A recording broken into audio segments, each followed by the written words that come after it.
Nadreen, आपको सरवरी बस्तरी की जानिब से आज ईद की बहुत बहुत मुबारकबाद। मैं इस वक्त जमात इस्लामी हिंद के कैंपस में अबुल फजल एनक्लेव में हूँ। अब से थोड़ी देर पहले यहाँ पर ईद मुकम्मल हुई है। हमने ईद की नमाज़ पढ़ी है। हज़ारों की तादाद में जामिया नगर से लोग आए और उन्होंने यहाँ पर ईद की नमाज़ पढ़ी है। और जमात इस्लामी हिंद के जो नायब सदर हैं एस अमीन हसन साहब, उन्होंने ईद का खुतबा दिया है, उन्होंने ईद की नमाज़ पढ़ाई है। आज के जो खुतबे में उन्होंने मुसलमानों से जो अपील की है, जो दरख्वास्त की है, वो चंद बातें हैं। सबसे पहले तो उन्होंने हिंदुस्तानी मुसलमानों से ये अपील की है कि इत्तेहाद और इत्तेफाक कायम करे बाहम, और रस्म रवाज जो उनके दरमियान पैदा हो गई है उससे बचें। उसके अलावा नौजवानों से ख़ास तौर से खिताब किया है, कहा है कि आप हिंदुस्तान का मुस्तकबिल हैं, कौम का मुस्तकबिल हैं, आप मिल्लत का मुस्तकबिल हैं, और की वजह से ही आने वाले दिनों में हिंदुस्तान में मुसलमानों का मुस्तकबिल तय होगा। तो आपको किस तरह से आगे बढ़ना है, किस तरह अपनी ज़िंदगी में दीन इस्लाम को लाना है, उस पर काम करना है। इसके अलावा ख़वातीन से उन्होंने खिताब किया, ख़ास तौर से ख़वातीन के रोल को जो समाज के अंदर मर्दों को आगे बढ़ाने में, दीन के काम में, उस पर बात की। बच्चियों से बात की, उन्होंने बच्चों से खिताब किया कि बच्चियाँ ज़िंदगी के तमाम मैदानों में आगे बढ़ें। इसके आखिर में आपने जो बात की है वो फ़िलिस्तीनी मुसलमानों के हवाले से उनके सपोर्ट में गुफ्तगू की है, और साथ ही साथ हिंदुस्तान के अंदर जो हिंदुस्तानी सरकार है वो जिस तरह से हिंदुस्तानी मुसलमानों को मुख्तलिफ़ अंदाज़ में परेशान कर रही है, औक़ाफ़ के हवाले से हिंदुस्तानी मुसलमानों की जो मसाइल हैं उनको लेकर के जिस तरह से उनको सियासी तौर पर उनको पीछे धकेला जा रहा है, इन तमाम बातों को लेकर के अपडेट किया है। तो गोया आज का तकरीबन 25 मिनट का जो खुतबा था एस अमीन हसन साहब का, वो कई हवालों से ज़िंदगी के तमाम शोबों को टच करने वाला था, और एक संदेश था, एक अज़्म था, और एक कमिटमेंट था, जिसमें ये बताया जा रहा था कि हिंदुस्तानी मुसलमान अपनी ज़िंदगी में किस किस तरह से बाखबर भी रहें, और दीन पर चलने के लिए उनके अंदर जो कमिटमेंट है वो किस तरह से होना चाहिए। कोशिश करूँगा कि कुछ लोग जो यहाँ पर मौजूद हैं उनसे मुलाकात की जाए, उनसे बात की जाए कि ईद का पैगाम उनके नज़दीक क्या था। खुतबा सुना आपने? बेशक हाँ, सुना हमने। खुतबे में ख़ास बात आज को क्या लगी आपको? जो यहाँ पे इन्होंने स्ट्रेस डाला आज, वो यही था कि हमारे समाज में जो आज के मुसलमान हैं उनको जो दुश्वारियाँ पूरे हिंदुस्तान में और जो पूरे मुल्क में आ रही है, उनसे हम कैसे मुकाबला करें और कैसे हम अपने माशरे को सही मानों में आगे लेके चलें।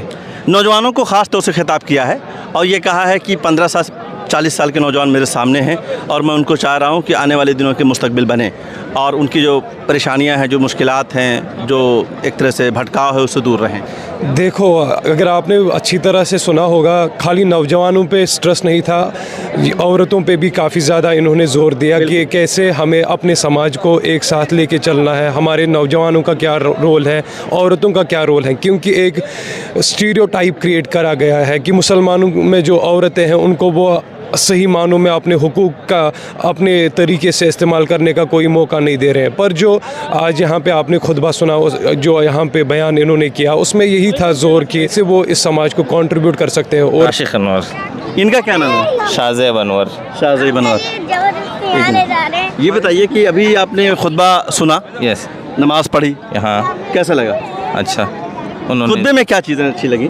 मतलब उन्होंने सबको जो मशवरा दिया दिन के लिए, दिन के कामों के लिए, लोगों को अपनी निजी ज़िंदगी में सुधार के लिए, और भी बहुत सारे मसले थे। भाई 11 महीने आने वाले दिनों में अब हमारे लिए एक बड़ा चैलेंज है।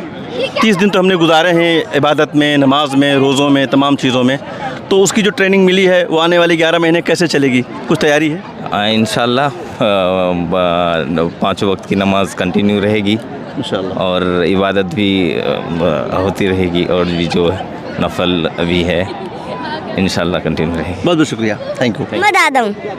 नमाज पढ़ी? हाँ। रोज़ा रखा था कोई? कितने रोज़े रखे?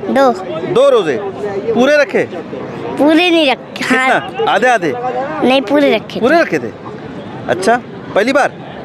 हाँ। किस क्लास में पढ़ते हैं? सेकंड। अब जाऊँगा। अब जाएंगे सेकंड क्लास में ना? माशाल्लाह बहुत खूबसूरत लग रहे हैं आप, और आपका पूरा लुक, और ईद की नमाज़ आपने पढ़ी, हमने पढ़ी, तो सबसे पहले तो हम एक दूसरे को मुबारकबाद देते हैं, है ना? माशाल्लाह। ये बताइए कि आज नौजवानों से भी खिताब किया है जो इमाम साहब थे, क्या बातें सुनी आपने? मैंने वही मतलब दीन को अच्छे से फॉलो करना चाहिए।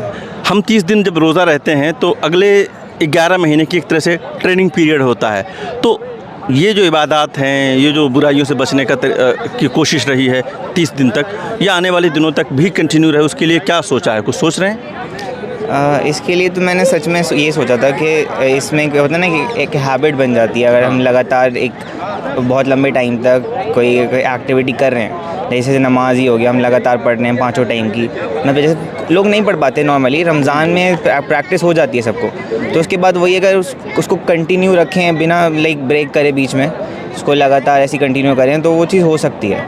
ये थे सलमान जो नीट की तैयारी कर रहे हैं, आप इनके लिए दुआ भी कीजिए कि 2 महीने के बाद इनका एग्ज़ाम होगा, इनकी दुआ भी कीजिए ताकि डॉक्टर बन करके आपके हमारे दरमियान पहुँचें। हम उम्मीद करते हैं कि आने वाले दिनों में हम तमाम लोग जो 30 दिन की हमें तरबियत मिली है रमज़ान में, इबादत की, बुराइयों से बचने की, इस तरबियत की रोशनी में आने वाले 11 महीने हमारी ज़िंदगी के गुजरेंगे और अल्लाह करे हम तमाम लोगों को अगला रमज़ान भी इसी तरह से नसीब हो। मैं अशरफ अली बस्तवी।